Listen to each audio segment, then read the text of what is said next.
இது உங்க தெரு சீரிஸ் எபிசோட் 19 பந்தர் ஸ்ட்ரீட். இந்த பேர் கொஞ்சம் வித்தியாசமா இருக்குல்ல. பந்தர் அப்படின்னா பர்ஷியன் லாங்குவேஜ்ல போர்ட் அப்படின்னு அர்த்தம். இந்த பேர் ஏன் இந்த இடத்துக்கு வச்சிருக்காங்கன்னு வாங்க அதோட சின்ன ஸ்டோரிய பார்க்கலாம். சென்னையில ட்ரேடிங் டெவலப்மெண்ட் நடந்த டைம் தான் 19th செஞ்சுரி. சென்னை ஹார்பர் வர்றதுக்கு முன்னாடியே கடல் வழியா வந்த பொருட்கள் எல்லாமே இந்த ஸ்ட்ரீட்ல தங்கி இருந்த மர்ச்சன்ட்ஸ், ட்ரேடர்ஸ் எல்லாரும் இங்க வணிகம் பார்த்தாங்களாம். அதனாலதாங்க இந்த ஸ்ட்ரீட்டுக்கு பந்தர் அப்படிங்கிற பேர் வந்ததுக்கான காரணம். இந்த தெருவுல இன்னொரு இன்ட்ரெஸ்டிங்கான ஸ்டோரி இருக்குங்க. பிரிட்டிஷ் ஈஸ்ட் இந்தியா கம்பெனியும் டப்பாஷும் சேர்ந்து வாழ்ந்த இடம் தாங்க இது. டப்பாஷ் அப்படிங்கறது பிரிட்டிஷுக்கும் இந்தியா ட்ரேடர்ஸ்க்கும் பிரிட்ஜ் மாதிரி வேலை பார்த்தவங்க.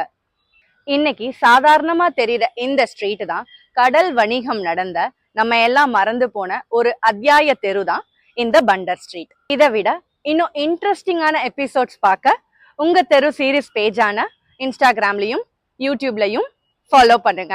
மறக்காம உங்க தெருவை கமெண்ட் பண்ணுங்க. வணக்கம்.